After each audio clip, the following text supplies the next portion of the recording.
Welcome, everyone. It's Andrew Beach, Executive Coach. I'm a teacher of self-education. I help professionals like you communicate your value to find great opportunities faster. That's whether you're working or not. I know it's been kind of a challenging week for a lot of us. Sequestered at home, children underfoot, concerns about viruses, and perhaps even your job. So I understand that. I want to let you know that I hear you, and I'm here for you. I hear you, and I'm here for you. I've felt a lot of those things myself. I don't think any one of us is insulated from the feelings that we're going through, but we are here for each other. If you have any questions at all, yes, I believe in rhythm. Yes, I believe in discipline. Yes, I believe in remaining calm and consistent. So yes, we will be going on with chapter 5 in the book club today. If you do have any questions, please feel free to put those in the chat. If that's to the side here or down below me, I'm not sure whatever platform you're joining me from. That might be Periscope, YouTube, LinkedIn, or perhaps even Facebook inside my group. So if you have any questions at all, leave those, please. I will be happy to answer them for you at some point during today's session. If you could do me a huge favor, there's a share button somewhere on this screen. Could you click that share button and share this broadcast with someone you think might find value in a Friday happy hour, career happy hour? A lot of people, interestingly enough, that I've seen this week are doing these virtual happy hours. They're not in an office anymore next to their colleagues. And so they're creating these online meetups, and they're having like a happy hour. So I guess I was kind of ahead of the game. We all got together here every Friday, 3 o'clock, and had some time together. So please share wherever you see the share button. I know on LinkedIn, I believe it's down below somewhere. If you're on YouTube, it's down below. If you're on YouTube, share it with your social channels, maybe on Twitter or perhaps Facebook, wherever you're watching this from. Share it to your next adjacent social network.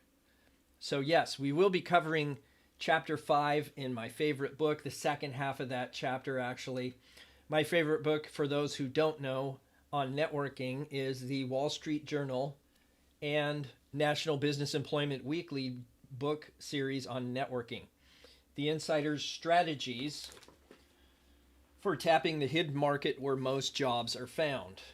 Yes, you can obtain this particular book on Amazon. I don't get any money for it. The book is actually out of print at the moment. So yes, you can pick it up. It's out of print. I think I've seen it for as little as 99 cents, believe it or not. I don't think it's the value or the cost of the book that's the value. It's what the words inside. And so I'm sharing this with everybody primarily because this book, out of print, does not have an audio version. So I did this kind of selfishly to create an audio version that other people could leverage on other channels. So by all means, you're welcome to go to I think on my YouTube, you could download that, turn it into an audio, share it with other people, or put it on your phone, whatever. I'm open to you doing any of those things. Share with whomever you feel is appropriate. Okay. Great. Looks like we have a handful of people here on LinkedIn.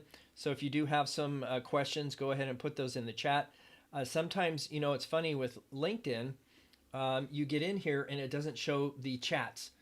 So if it takes me a while to respond to your chat, it's because the chat stream on LinkedIn isn't what I would call as sophisticated as some of the others, primarily because it's a new platform for LinkedIn. So let me know where you're joining from. I'm in Portland, Oregon, sequestered in my home today, not in the office. But let's go ahead and jump into chapter 5. We're going to start today on page 96, and I'll read the 10 pages, and then we'll go to the Q&A. If you have any questions, please feel free to put those in the chat. I am happy to answer. How much structure? Now remember, we had gone through the first 3 acts. He broke down a network meeting in terms of acts. And so let's think of it that way. It's like a play. Okay?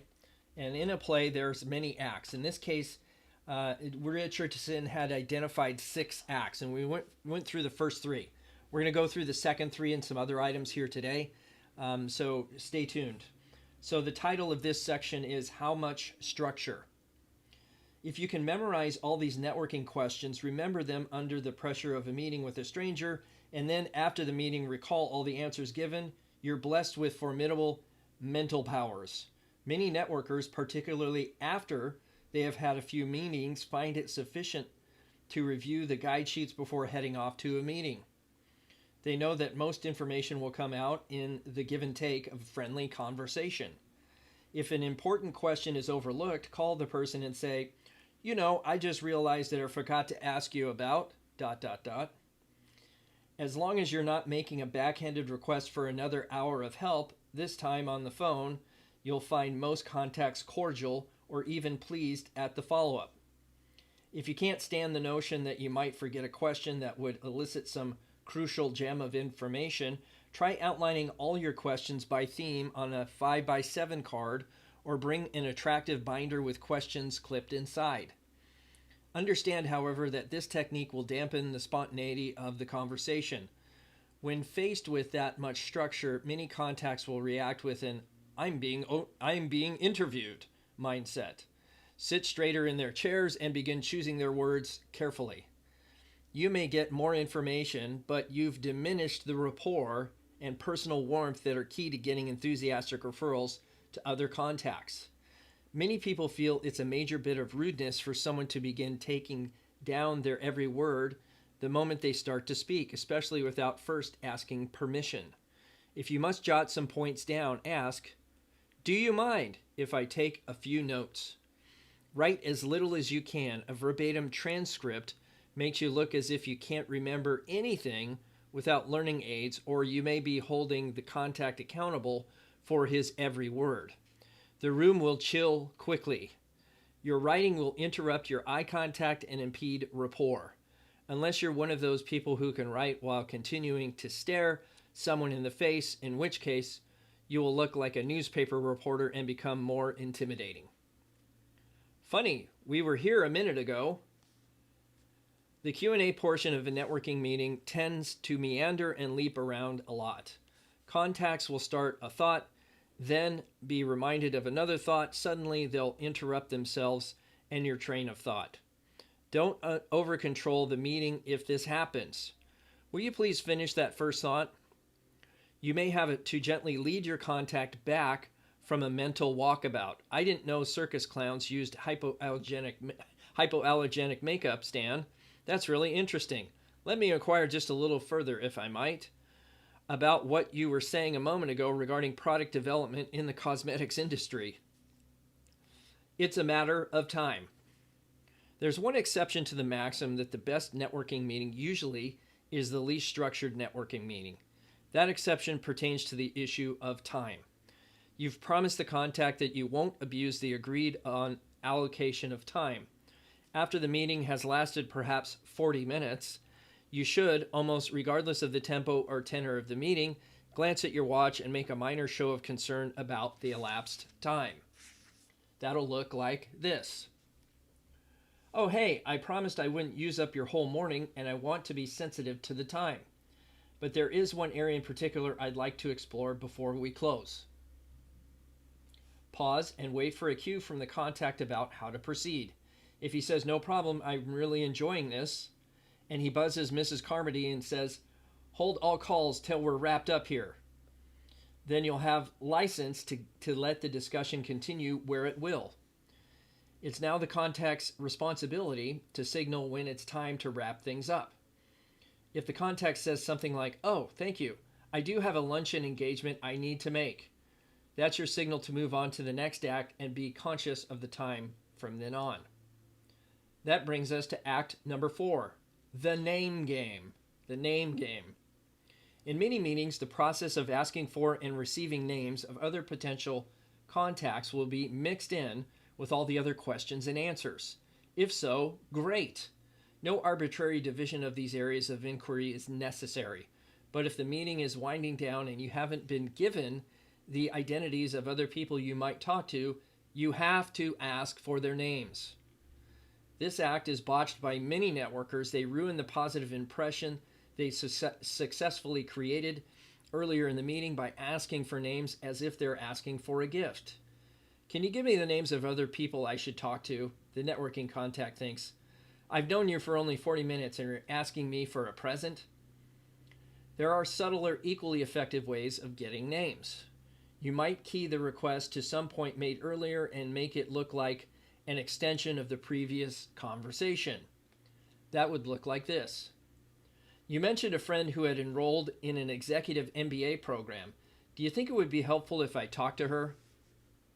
Or, can you think of anyone else I might talk to who has team building experience or who has done a lot of group facilitation work?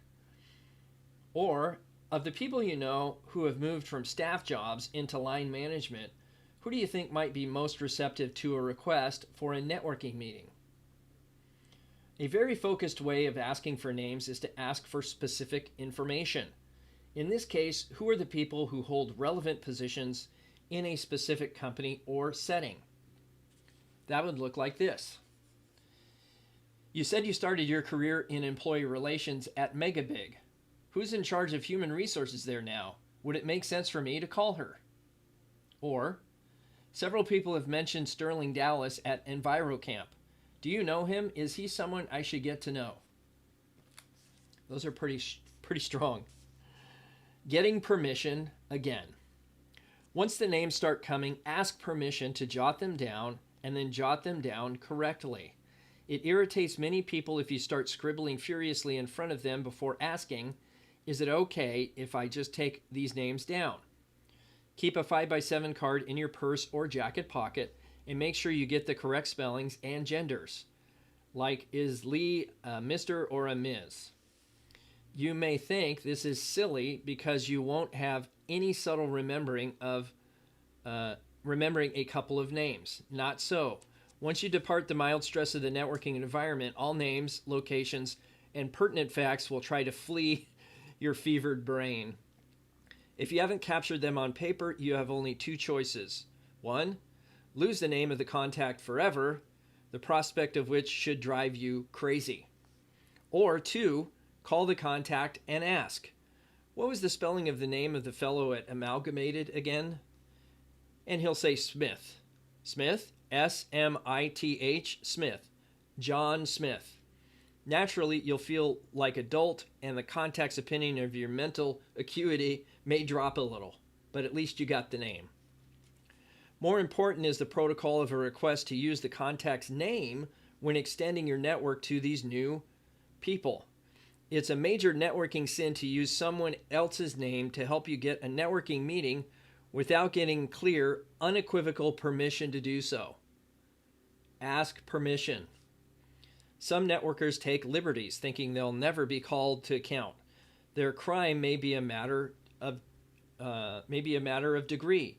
If your contact says, Lauren Miller might be an interesting person to chat with, and you call Lauren to say, Max Jablonski said that I should call you and that you would see me. Max has a right to go ballistic towards you when Lauren calls to chide him for sicking an aggressive and presumptuous jerk on her. When asking permission to drop the contact's name, don't make a common vocabulary mistake by saying, swell, I'll give Bill a call. When I do, may I use you as a reference? Reference. Wrong word. A reference is a voucher, a statement of personal support. After knowing you for about an hour, your contact has no reason to offer a reference. The appropriate word is referral. Referral is the appropriate word. A very different concept. May I use you as a referral? May sound a little heavy. The request can be made less confrontational. Bill sounds like a very valuable person to talk with, and I'll call him immediately. When I do, may I mention that we spoke? There may be perfectly valid reasons why the answer will be no. The contact may be familiar with another person's reputation or expertise without being personally acquainted. In such cases, the dropping of the contact's name will produce no leverage whatsoever. and you either have to go in cold, not all that daunting, headhunters do it all the time, or locate another person who is personally acquainted with the target contact and is willing to let his name be used as a referral. This is where LinkedIn is super valuable, folks, is that, hey, I can often see all the people that are connected, and we can certainly go into the gray area called stalker. I don't want any of you to be a stalker, but certainly meeting with people that you're already connected to and then asking for referrals is not a bad approach at all, as long as you don't name names. In other circumstances, your contact may know the target contact, but for a variety of reasons may be reluctant to be the referring party.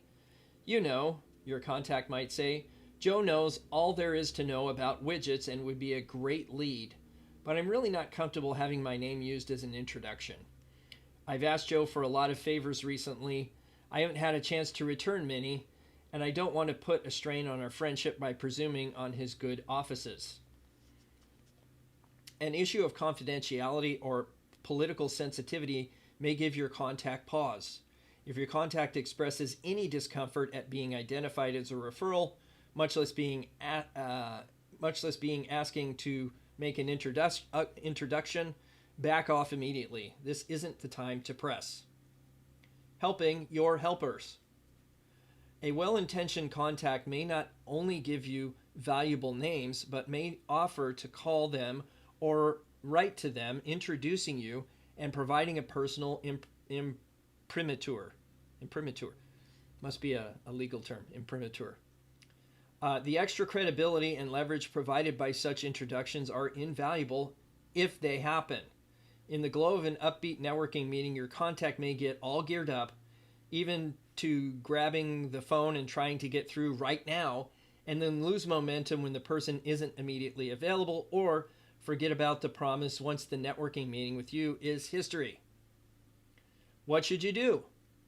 The key is to determine how to lean on people without making them feel that they're being leaned on. Remember the 3 principles of appropriate pressure?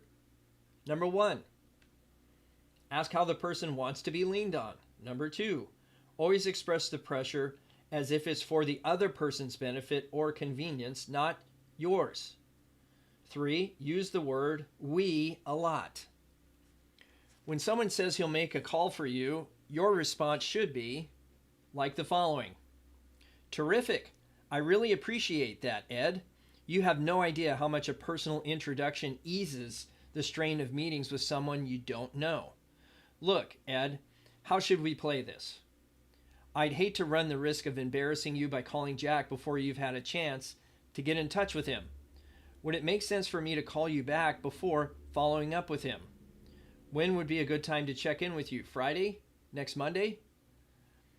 A similar tactic pertains when someone offers to share your resume with a couple of friends or hand a bunch of them out at the convention. At this point, don't ask, how do I know you'll keep your promise? A correct response is as follows. That's very kind of you, Joanne. I'll get 20 or so resumes over to you first thing in the morning. When should I check back with you to see what people's responses were and to make sure I follow up as soon as possible? I could call in a week or so. Is that okay? I'd like to pause there. I wouldn't ever hand off 20 of my resumes to anybody or make them available for distribution without my control. That's just my personal thing. Your mileage might vary. If a contact shows a willingness to go above and beyond the call of duty and wants to add some of his own momentum to your efforts, it's your responsibility to make sure he keeps rolling and he sees that you're running alongside carrying your part of the workload. You must never deliberately or inadvertently suggest by word or deed that because he's taking on some responsibility, you're going to slow down, relax, put your feet up and wait for him to deliver on your behalf. Suckering other people into doing your work for you may have worked for Tom Sawyer, but it won't work for you. To make some fast enemies, respond to an offer to call a few people on your behalf with, oh, okay, sounds good to me. Give me a call when you're done and let me know what they say, will you? That's weak. Such presumptuousness won't get unpunished. What to do when the meeting goes backward. It isn't unusual for a meeting to assume a direction or agenda all its own, for a networking contact to grab the reins and gallop off in the direction he wants to go. People who are unfamiliar with the networking may latch onto the idea that these meetings are primarily to provide networkers with names. That's okay with them. They stand ready to help. You arrive, sit down, and are just about to crank up your decompression and 2-minute drill when the contact grabs his Rolodex from his credenza, whirls around, says ready, and then begins racing through his file, throwing out name after name, number after number. Don't panic and don't interrupt. His agenda is not harmful or wasteful, so let him go. Grab your pencil and write down those names and phone numbers. Your role starts when he has whizzed from A to Z and looks up triumphantly, thinking that his work is nearly done. Gently take the reins back and guide this meeting to the rest of the basic networking agenda. 1. Finding out why he thinks you should talk with each of the names he rattled off. 2. Taking him through your 2-minute drill and making sure he understands your objectives.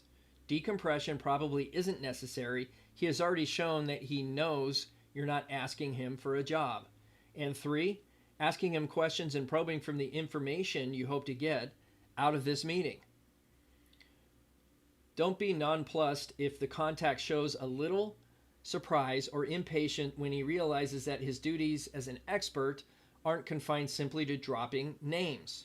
Your first step is to show gratitude for favors already conferred. Heavens, Bill, what an abundance of riches! If everyone were as generous with the names of possible contacts, this job search would be done yesterday. Just so I make the best possible use of these leads, would it be okay if we go back over them quickly so I can ask you why you think they'd be useful or what sort of information I should ask from them? Warning, don't belabor this activity. The contact has shown you his idea of the proper pace for this meeting, and you should try to keep up that pace. Once you've jotted down some shorthand notes next to each name, touch on your other agenda elements. That would look like this. Bill, in addition to getting the names of people with whom I can extend my network, one of the things I'm hoping to do with these meetings is to get as much job market exposure as I can and try to make sure that the people I see come away with a clear idea of who I am. If I may, let me take just a second to give you a thumbnail sketch of my background and where I'd like to go next. When it comes to Q&A, you may want to abbreviate the give and take a bit. Choose 3 or 4 of the most fundamental or important issues you want to explore and laundry list them, letting the contact know that this meeting isn't going to go on forever. That would look like this. Bill, before we close, there are a couple of specific points I would very much value your opinion on. How much do you think a master's degree in public health would help me in getting an administrative job in managed care?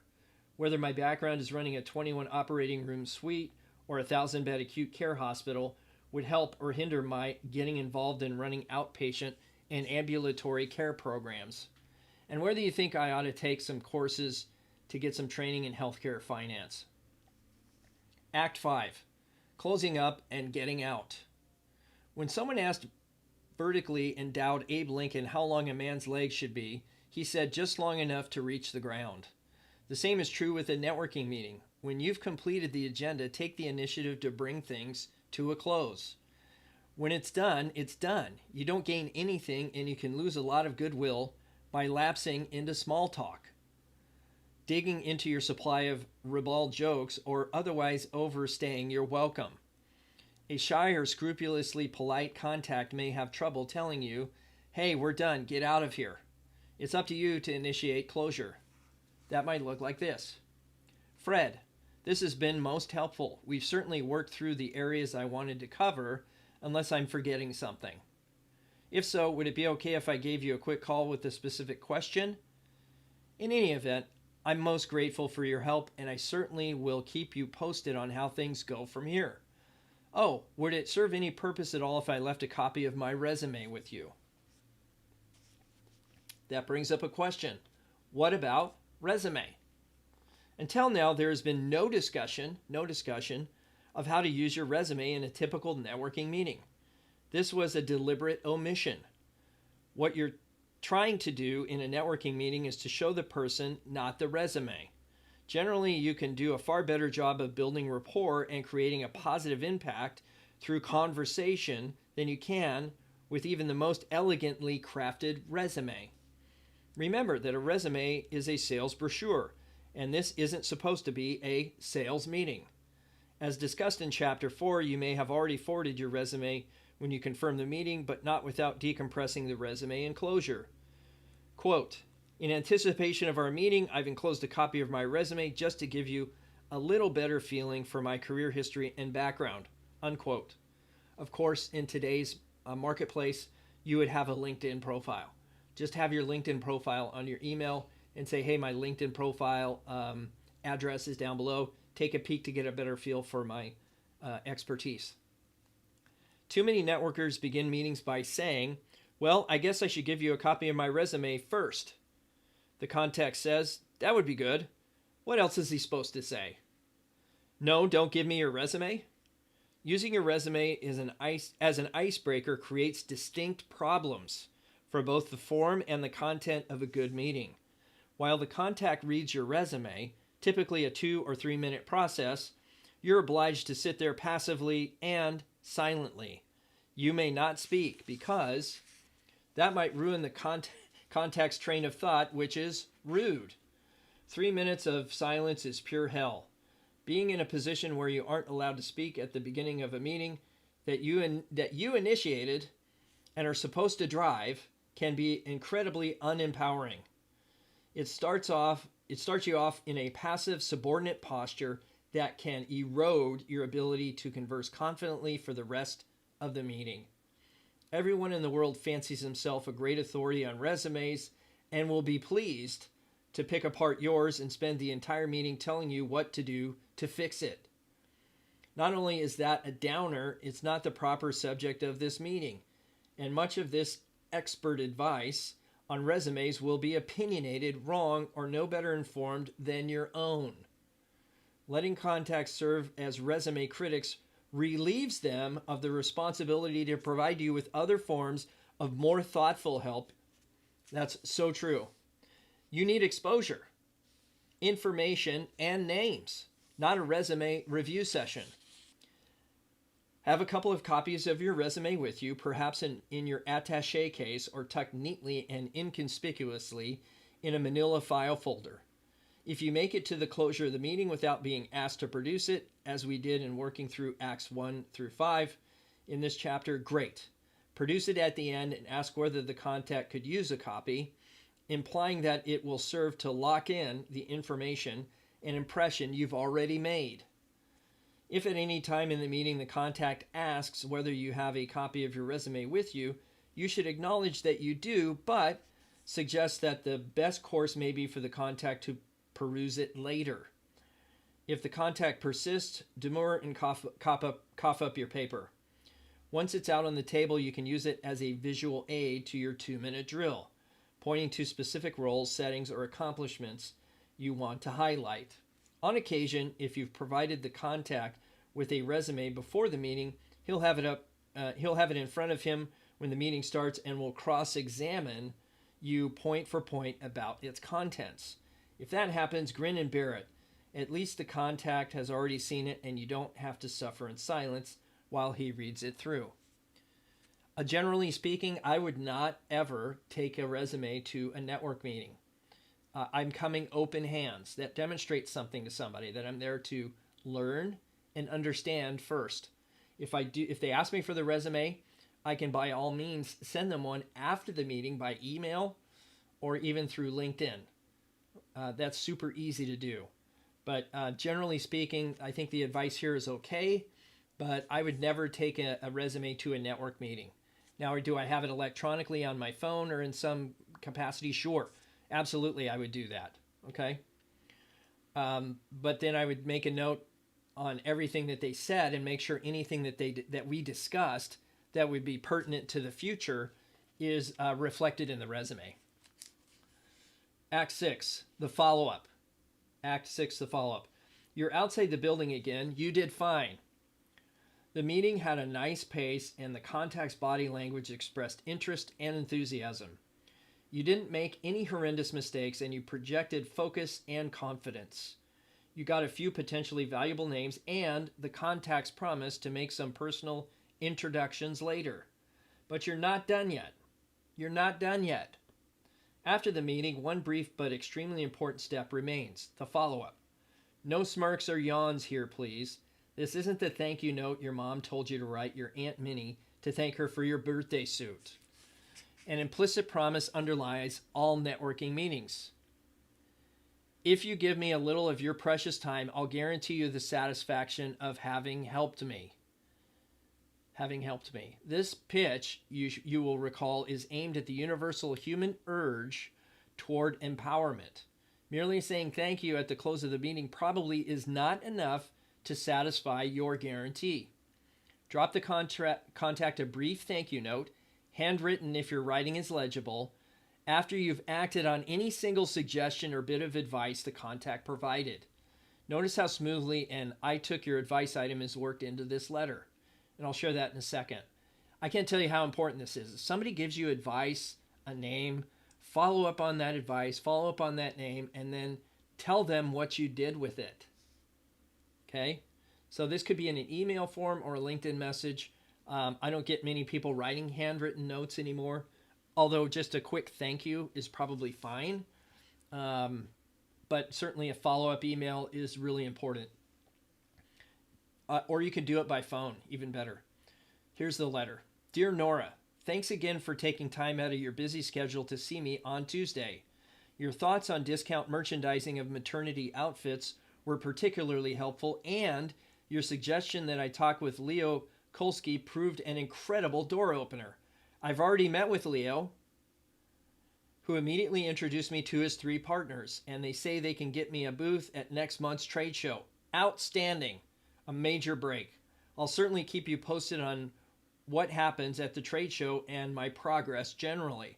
If I can ever return the favor in any way, please don't hesitate to call. Sincerely, Susan Wells. This innocuous sounding note has carried a ton of freight. The contact has the satisfaction of knowing that she's been of help. She may be impressed by how promptly and actively you pursued her suggestion and by your initiative. Finally, you've adroitly laid the groundwork for periodic future follow-up calls to see whether the contact has heard or learned since the meeting anything new that is of value to you. The cost-benefit ratio for the 5 minutes it takes to direct a post-meeting follow-up note to each contact is extraordinarily high. In fact, I've sent people thank you notes, gone and visited their office 3 to 6 months later, and that thank you note's still sitting on their desk. People who feel their urge to help has been exploited are a major source of the bad-mouthing that networking receives. Too many networkers never take the time to thank the contact promptly after a meeting or to follow up with information on the progress or outcome of their job search efforts. A general manager of a consulting firm complained, and I quote, "Who needs this? If networkers don't have the courtesy to thank me for my time or the sense to check back with me, they can count on my having some unkind things to say about them if their name ever comes up in a conversation." I have a long memory for inconsideration. I don't get mad. I don't get disappointed. I don't get mad, but I do get disappointed. And believe me, I do get even. This chapter has described the typical classic networking meeting. Probably none of yours will follow this agenda exactly, but the basic model will reassure you over and over again. For your information, networking meetings are worth the effort. The networking meeting is an art form. Practice and repetition are required to perfect your style. Once you master it, you will 1. Be confident and comfortable in your self-presentation. No glitch, misunderstanding, or difficult contact will throw you off stride. 2. Be able to articulate a focused and succinct job search or career development goal. 3. Have ruled out a lot of roles and distractions that have no promise for you. 4. Have acquired a lot of information. Some of it will be useless or wrong, some will be interesting, and some will give you a clear sense of direction in your job search. 5. Have learned of several interesting opportunities. 6. Have a lot of people with their antennas tuned into your channel, absorbing information that they can pass along to you. 7. Have made new friendships that will long survive your job search. And 8. Have a greater sense of personal control than you ever imagined. That completes chapter 5. We'll pick up chapter 6 next week, which is titled Where Good Vibes Come From. So let's see if we have any questions in the chat that I can answer today, which I am happy to do so. So bear with me as I get back there. Let me see what's in here. Okay, if you have any questions, go ahead and put those in the chat. I'm happy to answer. If you got value out of this presentation, please share it. There's a share button down below. Just share it with your network here on LinkedIn or on whatever social channels you are most present with. Let's just put it that way. So let me see if there's any questions here. Hang tight. Doesn't taking notes mean you are interested? Yes, it does.